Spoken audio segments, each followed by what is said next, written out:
Welcome to MyLife Chassidus Applied, episode 526. Afreilich and Chanukah.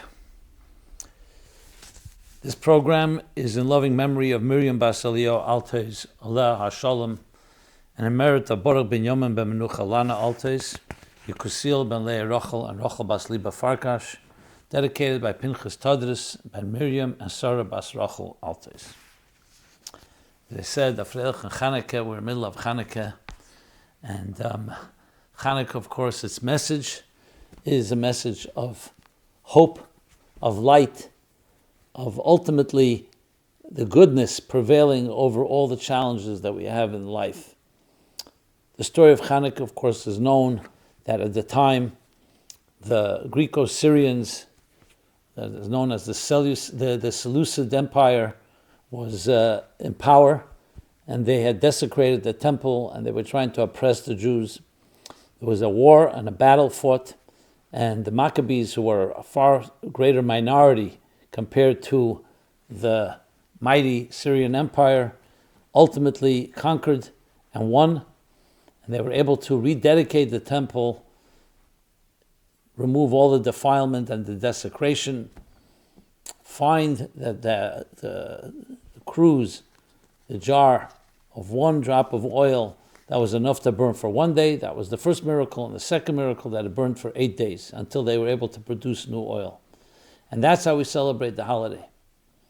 We don't really focus on the battle, even though that was the cause that brought it, because the main focus of Chanukah is the war for Ner Mitzvah v'Tere'er and Ner Hashem Nishmas Adam.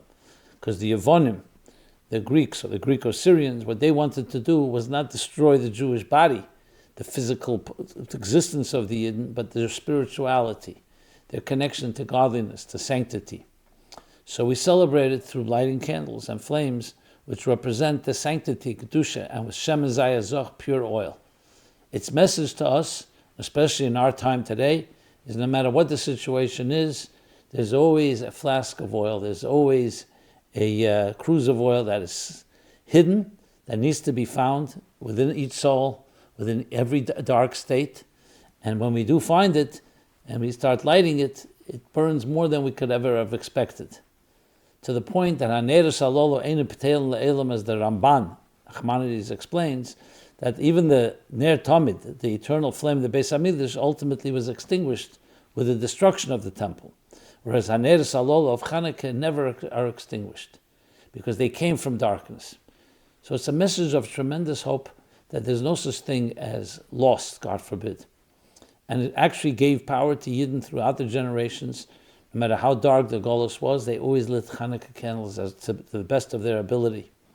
And as such, its message, especially in our times where we don't have the darkness that used to be in Golus, we have our own levels of darkness, but we have also freedom and many blessings.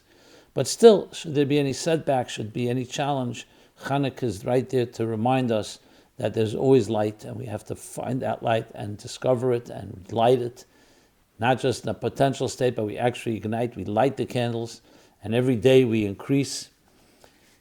Mile and B'Kedesh, we increase another candle, another flame, to the point till we get to the end of Chanukah, Zos Chanukah, we have all the 8 flames burning.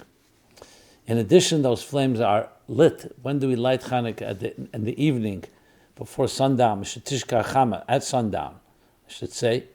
And al Pesach Beisim Bachutz, at the door facing outwards, emphasizing that we're not just talking about a light, but we're talking about a light that can pierce and illuminate the darkness. So is there a more appropriate message to times like ours where there's the uncertainties, the confusion, the different darknesses that we experience personally and collectively? So Chanukah is there to tell us this. So as we light the candles during these dates of Chanukah, we remember that. And as the Friedrich Rebbe said, we need to listen to the story of the flames, the story that they tell us.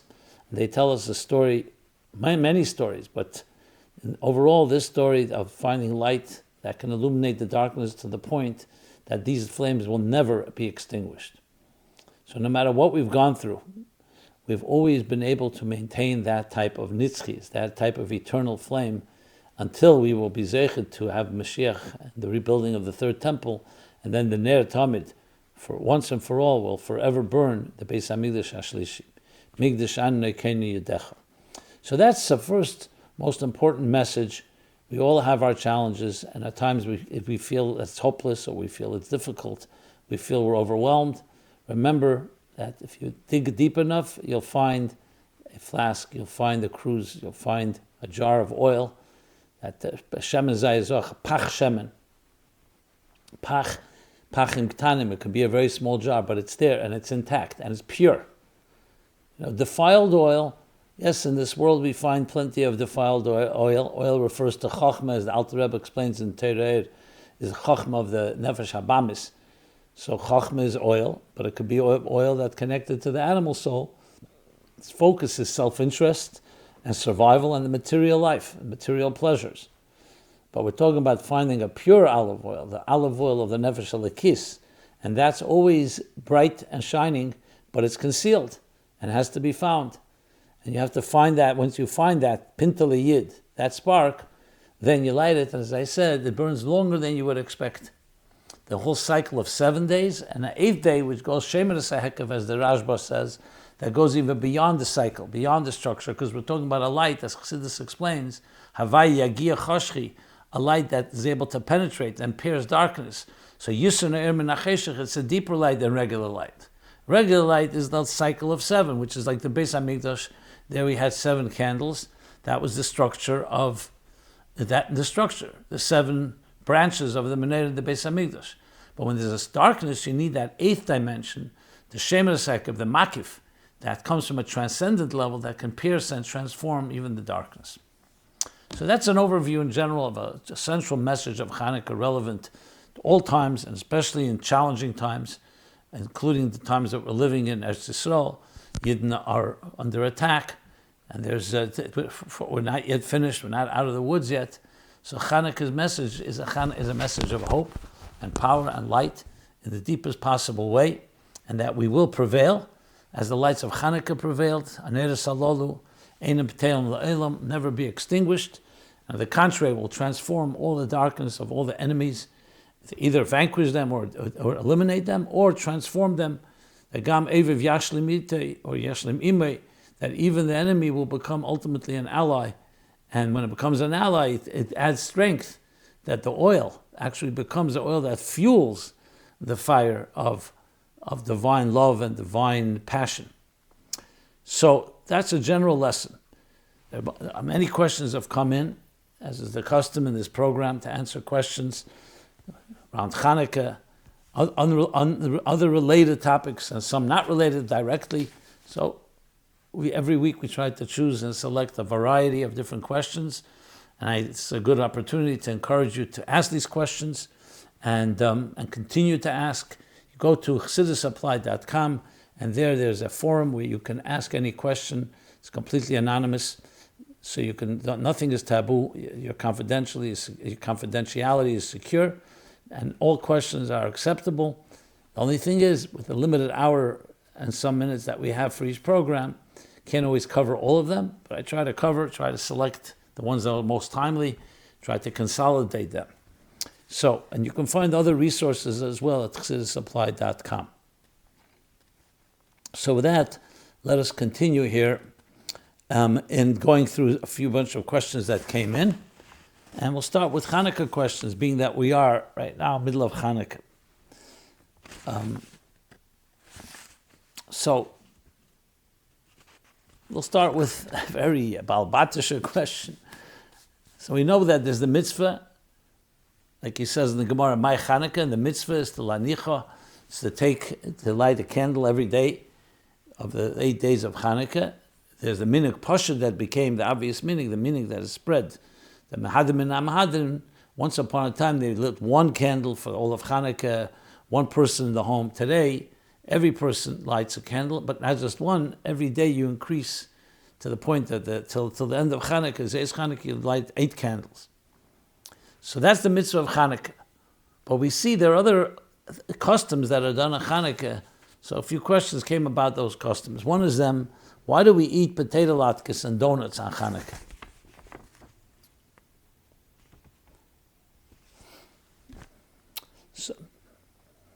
So the obvious reason is because since the mitzvah is about oil, the oil that was found, and as I said in Ruchnius, Chassidus explained, what is the oil? The oil represents the inner strengths that a person has, like a zayis, an olive, that when you press it, the oil comes out.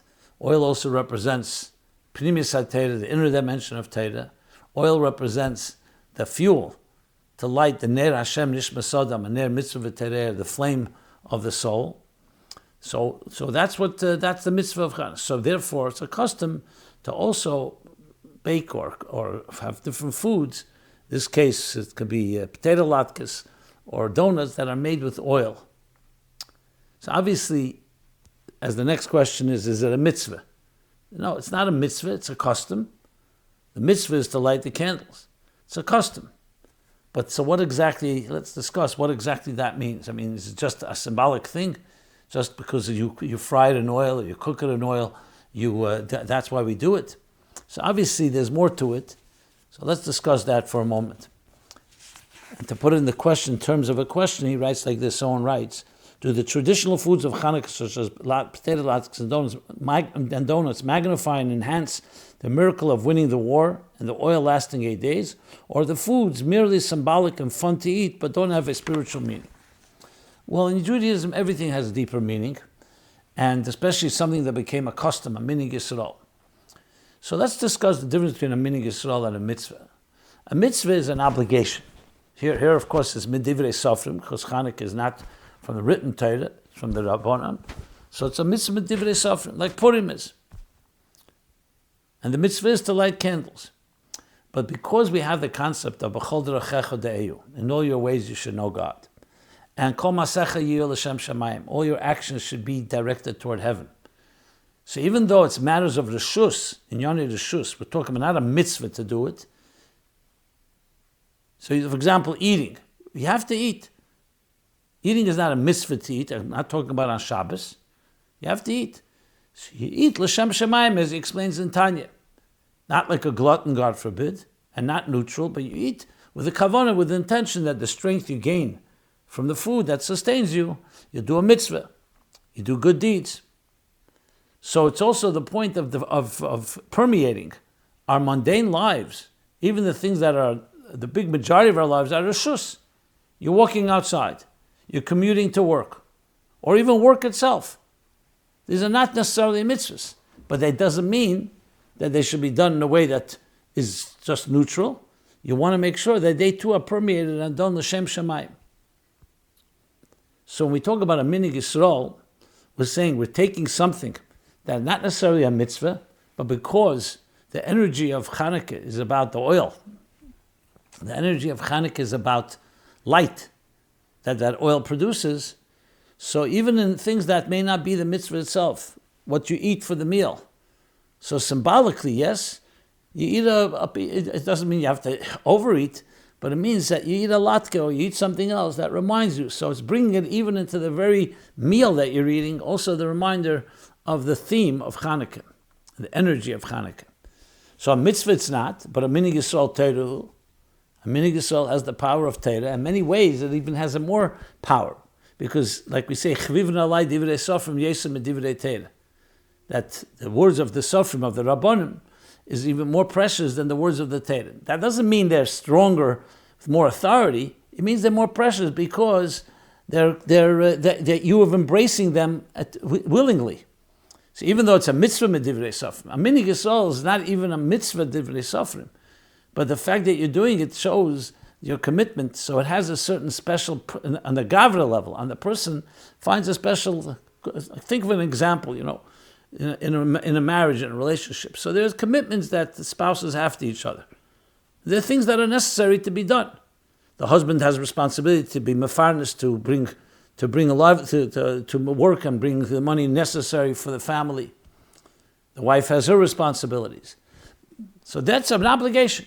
But then there are things you do because you're simply committed. So there's a certain special quality to it simply because it's on a personal level. Your spouse asks you for something. Even if you're not obligated to do it, you do it also because there's that personal element. So it has a chvivus when you hear when it comes from the divrei sofrim. So So it's something that the Rabbanan added, either b'tzad also siyog l'Torah, they'd created a fence, or because they felt this is something that needs to be added like Chanukah and Purim. So even though in Torah we don't have them, but the Rabbanan added it, so it has a special quality. It's like something that your family has decided to initiate, and then it became a mitzvah. Minig Yisrael is a minig. It never is a mitzvah, but it has that special quality because when you hear that the community of Yid came together and said, let's do this minig. Take the minig of Simchas Torah, for example. It's nowhere in the written Torah to dance on Simchas Torah. Not even in Torah Shabbat Peh, not even Medivrei Safra. It's a minig. But that minig, you dance more there because it signifies something that you're doing at your own volition. So in a certain qualitative way, it has that special quality. So that's the power of a minig Yisrael, and the same applies to the different foods or other symbolic things we do that may not be a mitzvah on Chanukah, but the fact is that you're doing it at your own initiative. You're showing that the message of oil is not just captured in the mitzvah of lighting the menorah, but in our entire lives. Okay.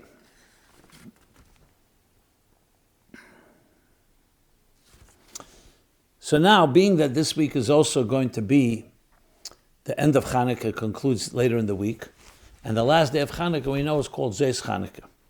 So let's talk about Zos Chanukah. What is the significance of Zos Chanukah?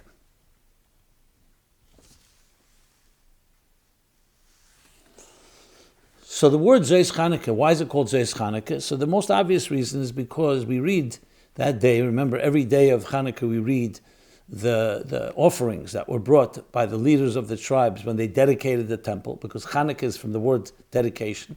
Chanukah Samizbeach, Chanukah Samigdosh, rededicating the temple after it was defiled and desecrated. So on Chanukah we read that. So we're talking about the Chanukah Samizbeach. In the last day we say Zos Chanukah Samizbeach. Zos. So the word Zos is used. Zos Chanukah Samizbeach. This is the Chanukah Samizbeach because it's coming to a conclusion. Whenever it says Zos, it means Marabed's boy v'emer zeh. It's like you're seeing the full picture. So throughout the days of Chanukah, it was not fully dedicated yet. You still needed the other offerings or the other activities of the other leaders of the tribes to dedicate. But Zos Chanukah Samizbeach concludes it. So the first day of Chanukah, Zos Chanukah Samizbeach, refers to the klal that has not yet been spelled out because it's just the first day, but it encompasses all the coming days. Which is why Shammai holds that you right away light eight candles on the first day. But the halacha is kebeis Hillel, ches neder is halacha kebeis Hillel, Rosh Tevis of Chanukah, that we light every day, and we come to the conclusion, you have now the full glory, the full power. So Zos Chanukah Samizbeach, and that's Zos Chanukah. So we don't just call it the 8th day of Chanukah, we call it Zos Chanukah. Somewhat similar, like we say Achron Shal Pesach. We don't just call it the 8th day of Pesach, Achron Shal Pesach. It has a type of conclusion coming to the climax where it all comes together. Like Ma'asev L'chol HaMachnes about Shevet Dan. That it gathers all 8 days together and they come to a culmination. Because remember, every day accumulates.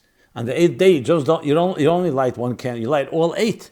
So it empowers and is the culmination, the completion. So when you finish anything, that end has a certain particular qualitative power that you don't have when you're still in the middle of the process in the 7 days. Going deeper, Zos Chanukah, so the Rebbe brings often from the Tzemach Tzedek, has a maimer called Ba'aruch Sha'asa Nisim, that the Rebbe published with footnotes, a maimer based on the Alter Rebbe's maimer.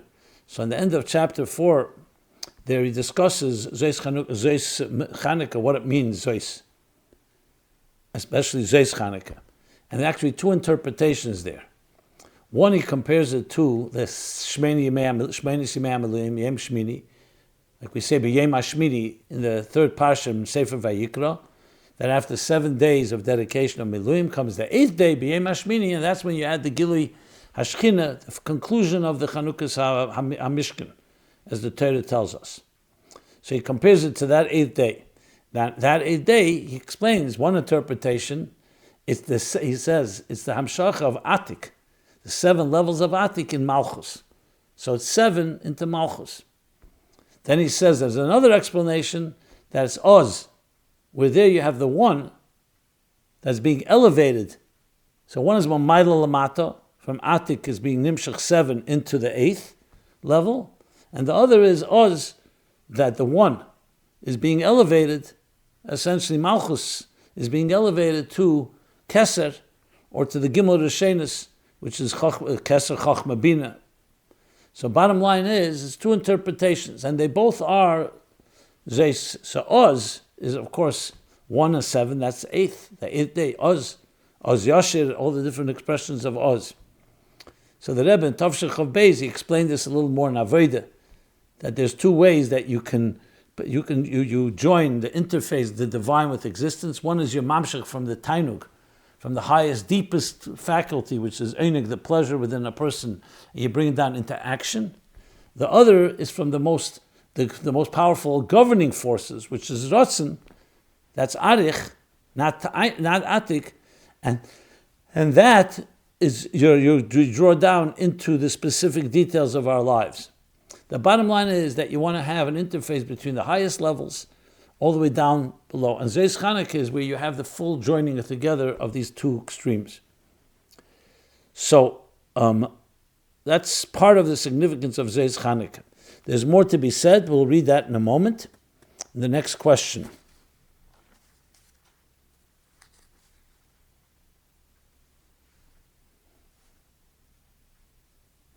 So the question is Zos Chanukah considered to be the final sealing in the book of life inscribed in the new year? So it says in Sfarim, this is mainly Sifrei Chassidus. So even though we say Rosh Hashanah, we say Rosh Hashanah Yikosevin, Yom Kippur Yichoseimon, that Chesiva v'Chesima Teva, the writing and being inscribed in a book of life is on Rosh Hashanah. It's sealed, Gemar Chesima Teva on Yom Kippur. But then we're told, and it's based on Zoyar and other places, that Hoshana Rabbah is the real complete sealing. And then Shmini Atzeres is when it's ready to be delivered, ready to be sent out. Basically, when after the king seals the letter, it still has to be sent out. And Shabbos Bereishis is when it's actually sent out, says the Frierdiker Rebbe adds that. But still, in Sfarim it says that there's something in Zos Chanukah that concludes, because remember, Zos Chanukah corresponds to Shmini Atzeres, as we discussed in the previous program. So someone's asking this question. Let's read it a little more in detail.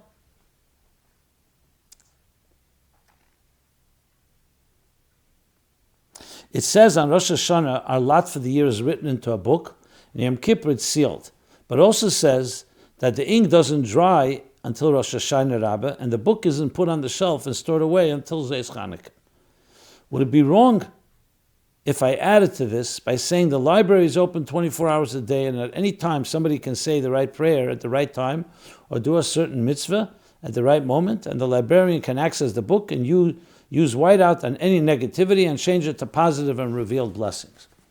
So there's a few questions all in one here. First of all, based on this, it seems like there's a lot of stages here. So Chassidus actually asked the other question. We know B'chol Yom, every day a person is judged, not just on Rosh Hashanah Yom Kippur. So what does it mean? That's when it's sealed? And Avodah throughout the year, we can't change our destinies? So this is explained in my Maimonim from the Alter Rebbe. Kunter Samayin, he elaborates at length that Rosh Hashanah Yom Kippur, you have the Kolosdik energy. But it's still, the details can still manifest in different ways as he elaborates. So I don't want to really discuss that so much right now. But what's going on here? How many Gemach Simatevas are there? Is it Yom Kippur? Is it Hoshana Rabbah? Is it Shmini Atzeres? Is it Shabbos Bereishis? Is it Zos Chanukah? So the answer, obviously, this is not a static and just stationary. It's not a physical situation here. We're talking about God determining the destiny of our year. So we know that through Maisim Tevim, especially through Tshuva, a person can always change things. It's just Rosh Hashanah Yom Kippur, we have more power, like we speak about a Sedisime Tshuva. So it says, that which you accomplish throughout the year, a minyan, 10 people, on your Sedisime Tshuva, one person can accomplish it. How much more so a minyan and Sedisime Tshuva, where we say Karu b'yesei karuv. Dirsha Hashem b'matzah karu b'yesei karuv. Besiege God when he can be found, and called upon him when he's close. What does that mean? God is always accessible. But Rosh Hashanah Yom Kippur, it's like Kiruv HaMoed Al HaNitzur, it's the source, the spark in its so-called orbit is closer, and therefore senses it's easier. More doors are open. It's just like it's easier to daven in a shul or in a holy place than to daven in your own home, because it's more conducive. There are less layers. Same thing in time. But that doesn't mean that throughout the year you can't pray to Hashem. It's not like it's all over. So Zos Chanukah has a particular power in these stages where you have the ability to still correct something in the Gemach Simchat Teva that began on Rosh Hashanah and Yom Kippur.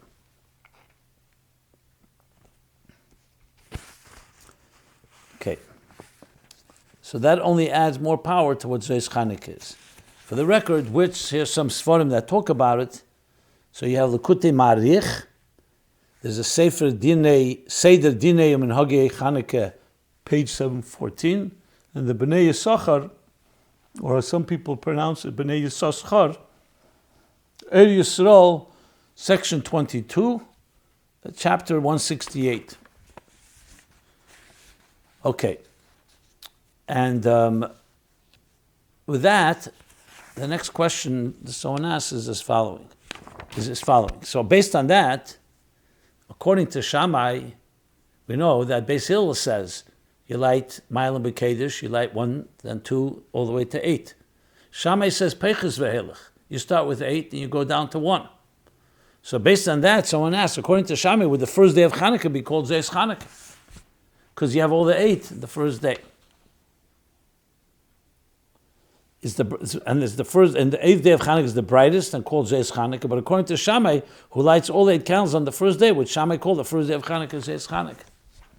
It's an interesting question. And according to Shammai, would you read in the Torah Zos Chanukah Samizbeach that we read on Zos Chanukah? Though there is a commonality between the two kriyas, the first day and the last day. So you have to say there is some element to that. Bottom line, that's not the halacha, so bottom line, we don't call the first day. But you could say, remember, Shammai goes b'koyach, he's going on the potential, that the first day you light 8 candles because you have the whole power of Chanukah right there in the first day. Based on what we discussed, the mile of Zos Chanukah, you could argue that, yes, it would be called Zos Chanukah. But again, that's not the halacha b'peil.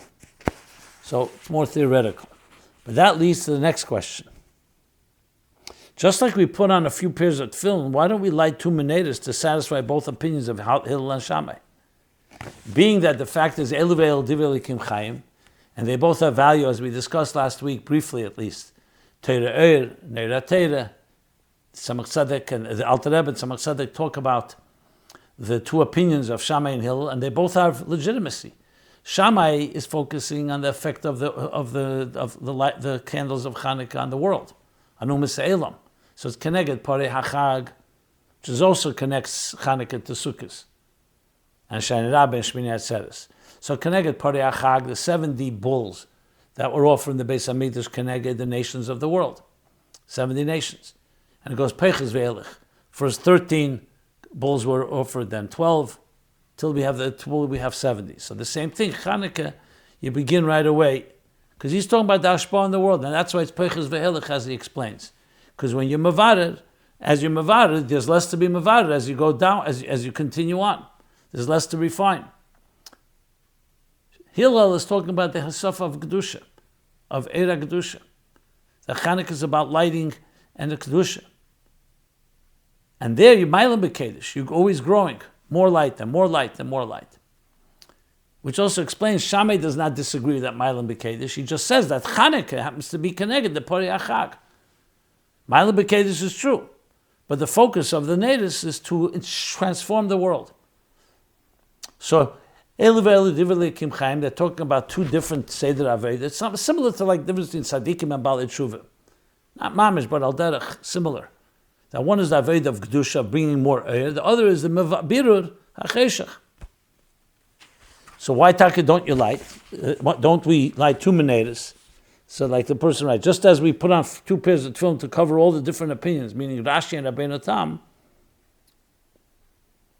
in the order of the parshas in the tefillin, why don't we light 2 menorahs? One to satisfy the opinion of Hillel, and one to satisfy the opinion of Shammai. So I never thought of this question. I don't think I've seen it addressed. Because the bottom line is, when it comes to tefillin, both Rashi and Ben Tam have a legitimate element, and the different hamshachas that these both tefillin. So the ultimate is to put on both. It's not a contradiction, even though there are different opinions. So you do both. So you have both the hamshacha of the order of the parshas according to Rashi and the order of Parsha Rabbeinu Tam. Here, when it comes to lighting the flames, there's only one way to do it. Really, it's not like two different hamshachas. It's two different aspects altogether. So Baruchni is, yes, you have the Shammai's opinion that connected the Aypare HaChag, meaning to transform and to elevate the nations of the world. And Hillel is about adding Kedusha, Behilul native from the word Behilul, Hillel. Shammai is Gvura, which is about transforming the opposite. Hillel is Chesed, Gilui Helikus. So in that sense, in concept, therefore, you have two Avedas. But Bapel Mamish Na'alocha, it doesn't make any sense that you would light two menorahs. So we go according to the halacha like Hillel. And we know that in the Kavonis, you could say that at the end of the day, the Chanukah menorah also has an effect on nations of the world. That's what comes to mind as soon as they think about it. May not be a complete adequate answer because you could say, again, that tefillin seems like there's no contradiction to put on both pairs of tefillin. Yeah, and you don't put them on together, you put them separately. Here, to light together at the same time two menorahs, someone could say maybe light one at one time of the evening and then the other one. It just doesn't, something doesn't resonate about that.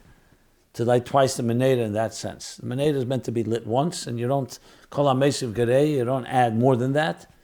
And the halacha is like Hillel, not like Shammai. Okay. And one final question, since Chanukah, even though it does conclude at the 8th day, but we know like everything in Torah has to be a pulin imshachas. The power of Chanukah has to continue to affect even after Chanukah. So a person asks the question, what can we do to ensure that the joy and lights of Chanukah last all year long?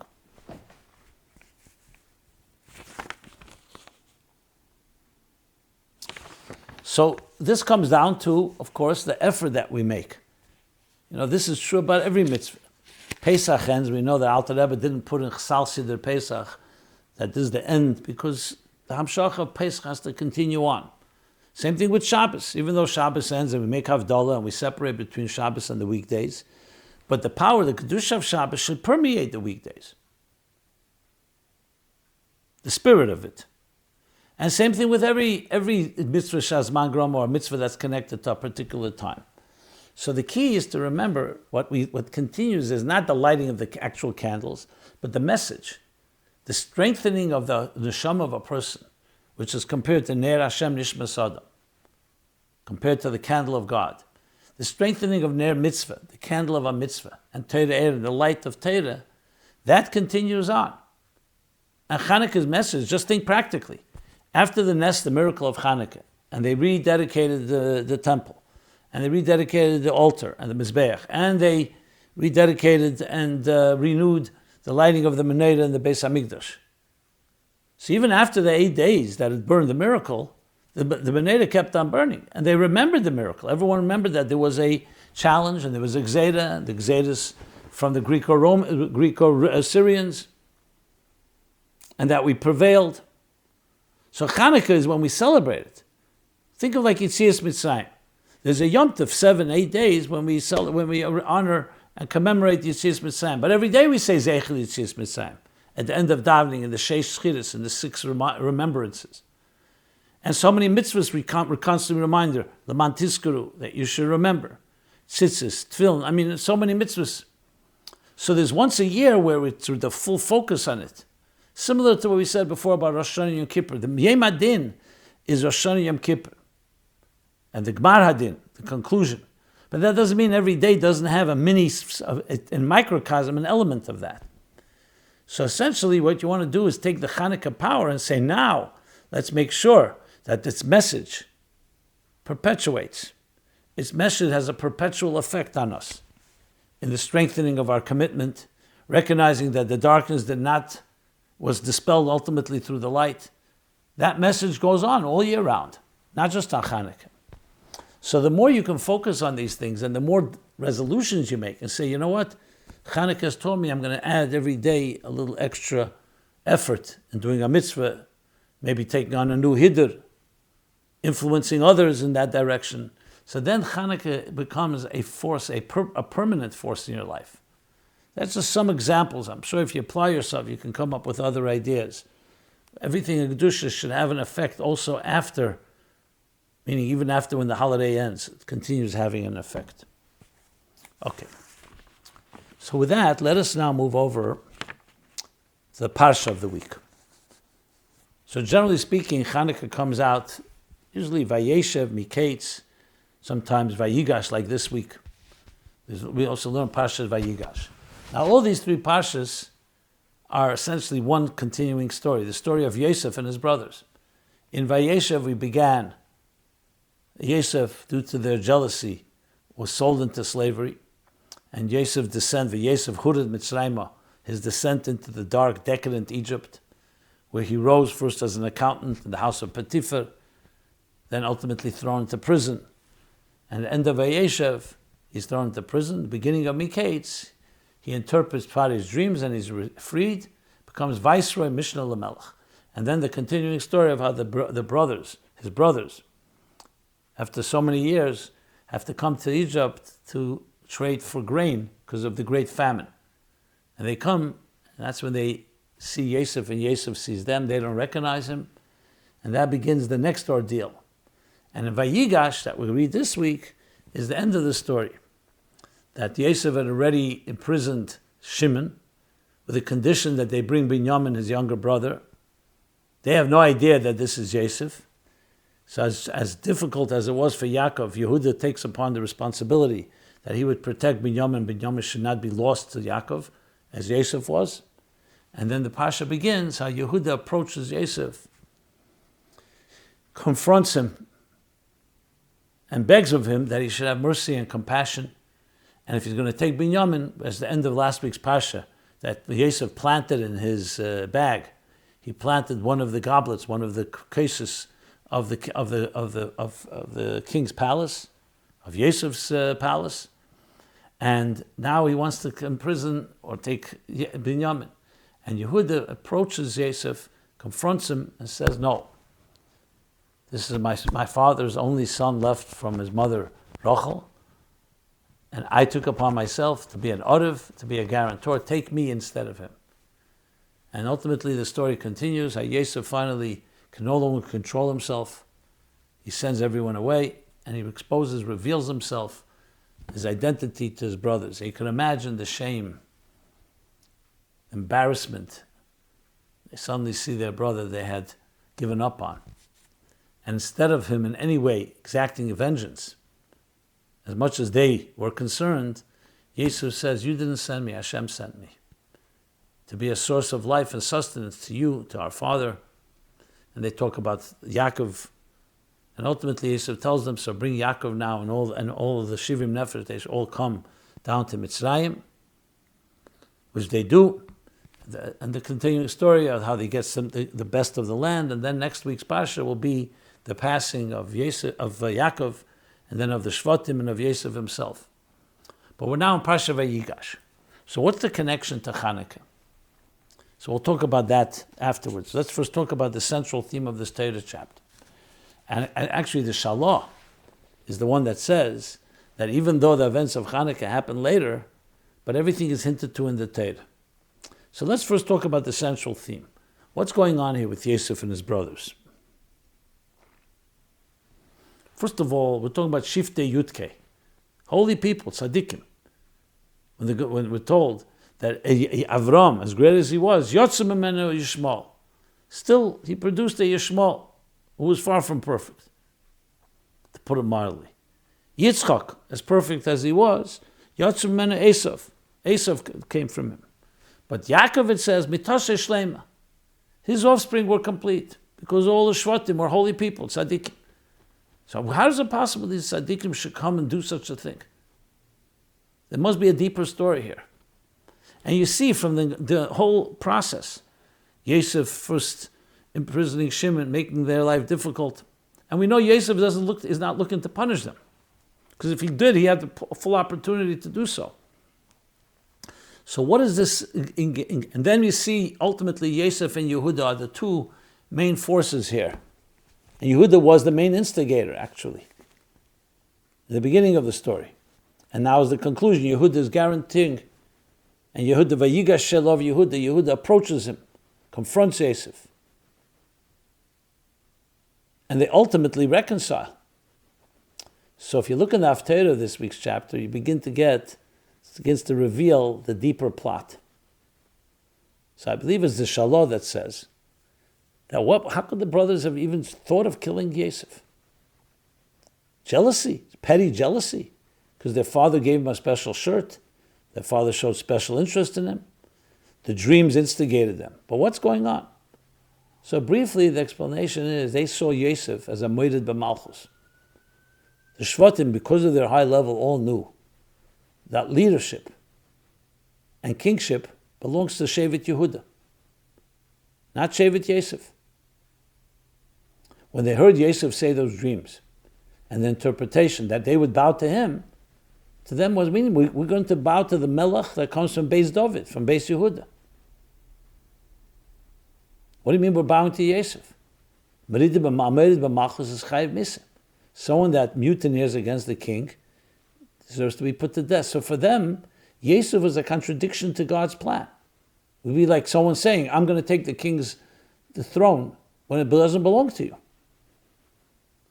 What they didn't know, and that was their mistake, that before it goes to Yehuda, first Yosef has to be the Melech. Like we know with Moshiach. Moshiach ben Yosef, then Moshiach ben David. What's the explanation for that? How do we understand that? So if you look in the Haftarah, you see Taka. Mashiach comes, that talks about the Eitz Yosef and the Eitz Yehuda. The tree, a branch from Yosef, a branch from Yehuda. Again, these two main Shvatim. And then it says that the branch of Yehuda will dominate. Nasi David, Avdi Alechem Elam, or Nasi Avdi Elam, Nasi Mashiach is David. From David will ultimately be the Nasi. So first there's two branches. And we see the story, what happens later.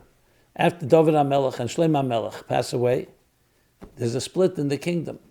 What's the split? Malchus Yisrael, Malchus Yehuda. Malchus Yisrael, Yerav ben Nevat, is from Yosef. Malchus Yehuda is from Shlomo HaMelech, from the children of Shlomo HaMelech. And that was a major split. So the Shvatim wanted to preempt all of that. They heard Yosef wants to be leader, or they felt he was gravitating to being leader. What do you mean? Yehuda is the leader. Yosef has other milas. Later we learned the brachas in Parsha Vayechi. Yaakov designated each shevet has its qualities. Yisachar, the scholars, Zvulun, are the business people. Yosef has his role. But leadership is Yehuda. So they saw what was coming. The split that would cause so many problems, and ultimately the Churban Beis Hamikdash. They wanted to preempt all of that. This is a bit what the Shalah says. What does it really mean in Avodah? So Chassidus explains the difference in Yehuda and Yosef is the difference between Maisa and Talmud. Yehuda Meloshen Heidah, like Moida Ani, Moidim, Hoidu. So Heidah is Maisa. Kabbalah sale of just doing an act. Yosef from the word Heisafa is something that you increase. That's the increase of knowledge, of Torah. So Yosef represents Talmud, Yehuda Maisa. So there's a machlekes in Gemara. Which is greater, Talmud Gadol or Maisa Gadol?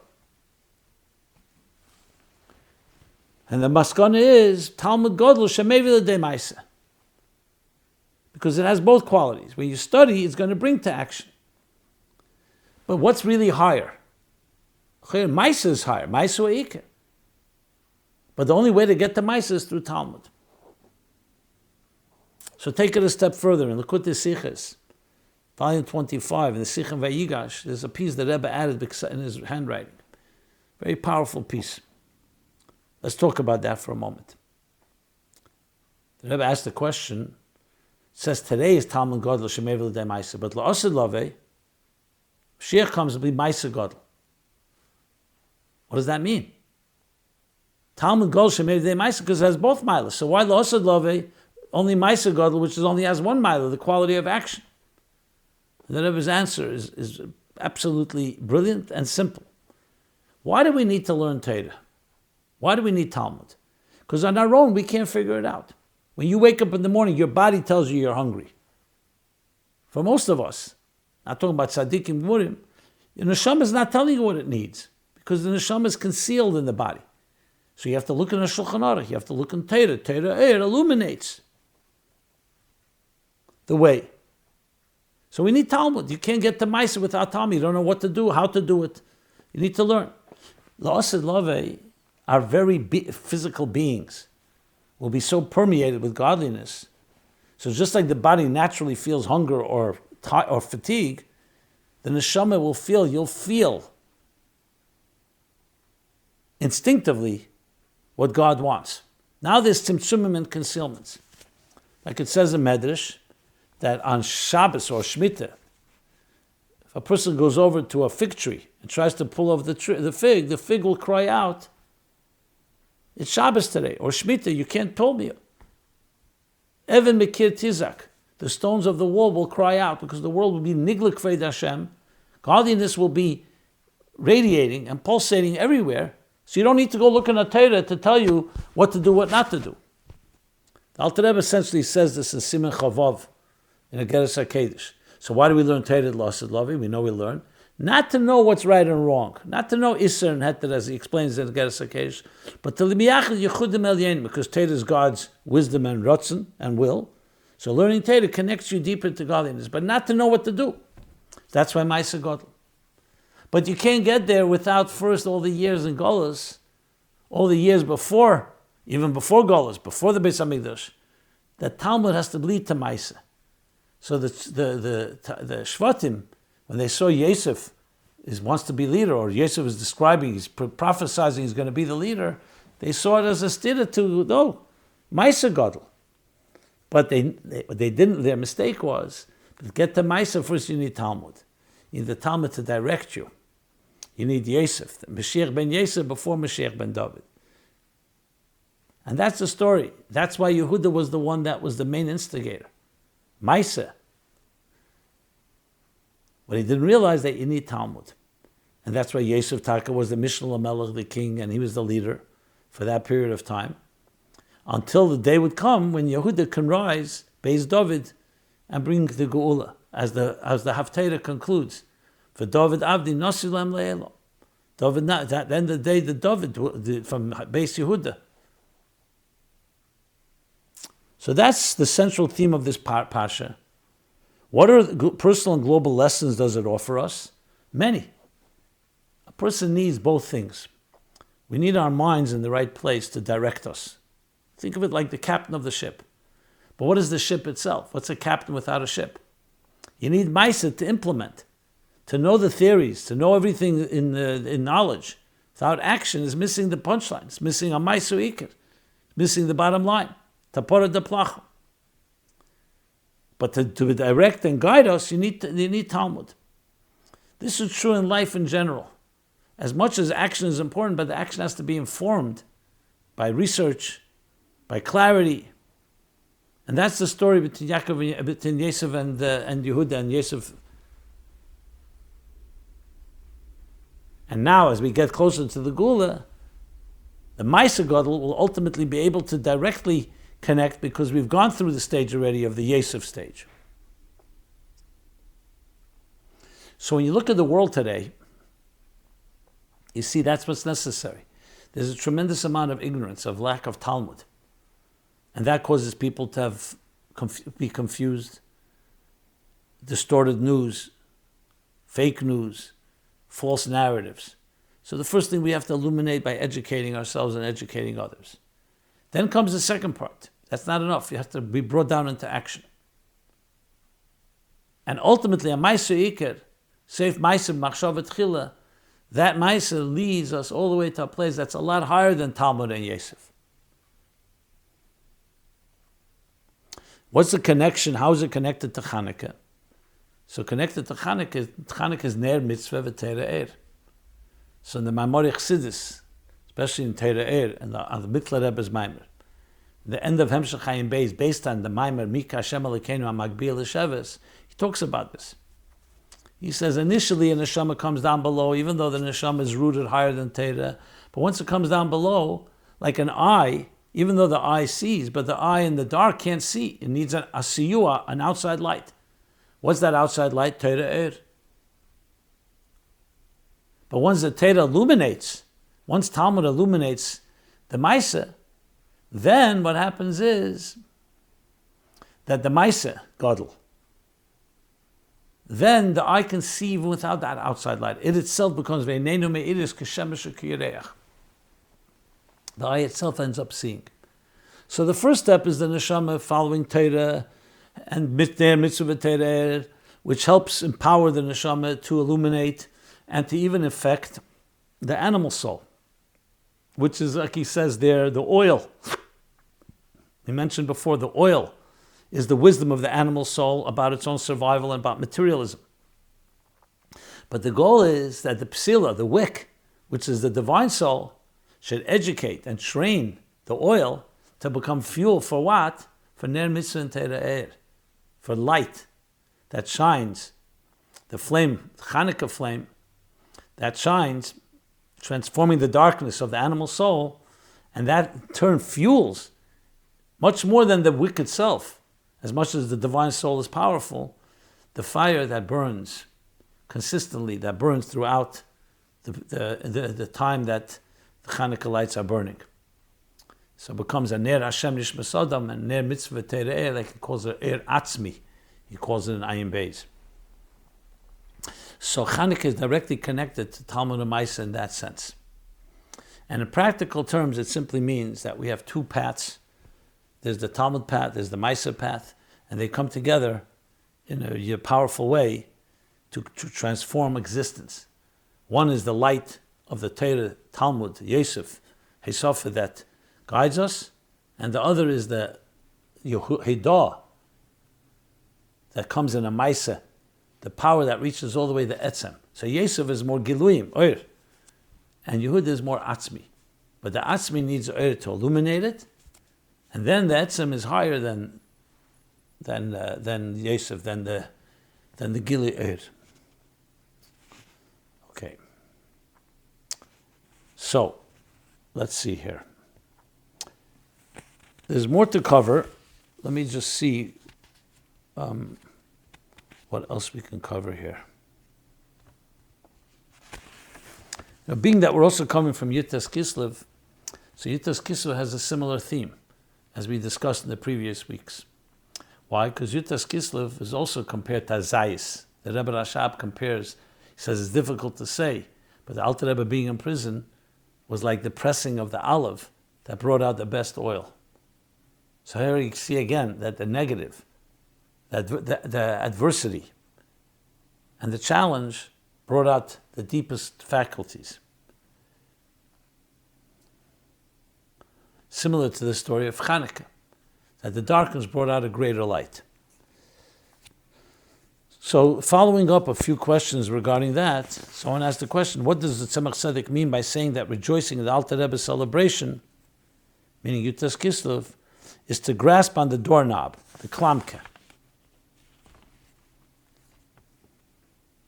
There's a teaching passed down that the Alter Rebbe said, whoever will rejoice in the celebration of Yud Tes Kislev, that the Alter Rebbe would personally intercede and help him, lift him from distress to relief in all matters physical and spiritual. The Tzemach Tzedek once explained that to rejoice in the Alter Rebbe celebration is to grasp on the doorknob. Can we ask Rabbi Jacobson to explain what the Tzemach Tzedek meant and how exactly we can grasp the doorknob properly? So the doorknob Chassidus calls klamkeh, the doorknob of the Rebbe, meaning to go into the Rebbe's inner chamber. It's like you want to go into the king's inner sanctum. So symbolically, it means to hold on to the klamkeh, to him. It's basically the concept of iskashus. So there's 2 points here. The Alter Rebbe is saying that Yutas Kislev is not just his own geula.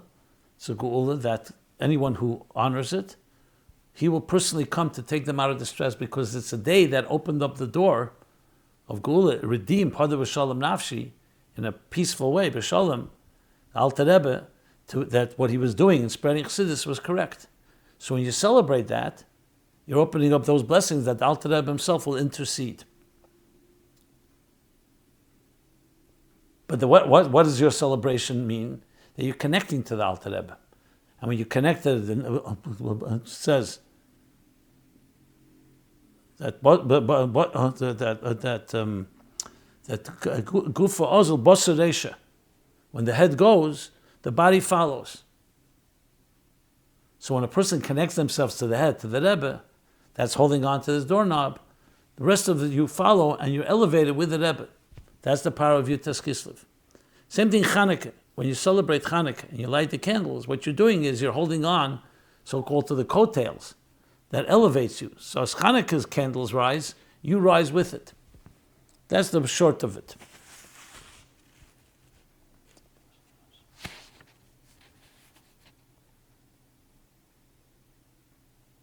Basaresha gufa azul. Yeah. Another follow-up regarding that. Someone asked the question last week, 2 weeks ago, when we spoke about Yutas Kislev.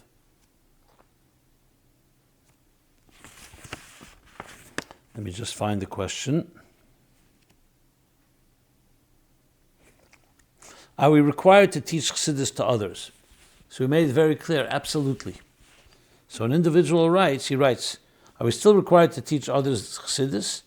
So he writes, being a Gentile, coming from a different background, I can say I am a proven case that Hasidic teaching left a huge difference in my inner self and understanding.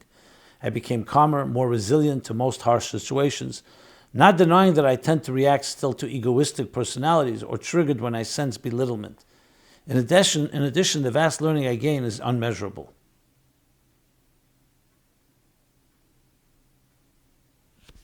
So a person is confirming that Chassidus has affected them. And he's put as himself as a non-Jew even. Okay. I think with that, there were some other follow-ups. I'm not going to do them right now. I'll just conclude with one seemingly personal experience, maybe after the fact, because this question came in a while back, but I felt I should have addressed it, just there was no time. So let me address it now. How to deal with a life-altering surgery. Dear Rabbi Jacobson, after the birth of my child, I had life-threatening complications which necessitated an emergency surgery. Basically, I had to remove the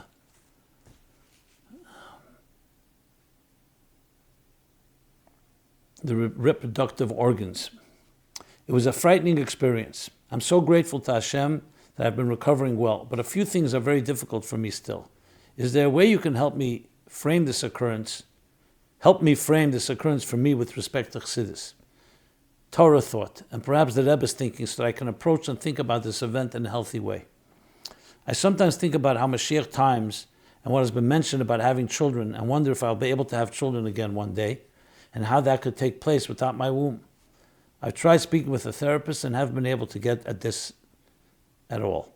Thank you very much. So we don't know God's mysterious ways, but what we learn from Chanukah, and Yutas Kislev for that matter, is it may not be exactly the way we understand the script, but there's light everywhere. Yosef didn't plan his future. Neither did Yaakov. They all wanted to live in peace. Bikush Yaakov leisha b'shalva. Yaakov wanted to live in peace. But God had his own plans. So I would say that your mindset has to be, according to Torah and Chassidus, yes, there's an element of the pain, the mourning, with a U, mourning as in the grief of what you went through. But the goal is ultimately to understand that this is all for the best. Moshiach comes, God can do anything, can heal you, and so on, so I'm not worried about that. But now, till Moshiach comes, your attitude has to be, you don't write whether you have children, but it sounds like you do, because you said after the birth of my child.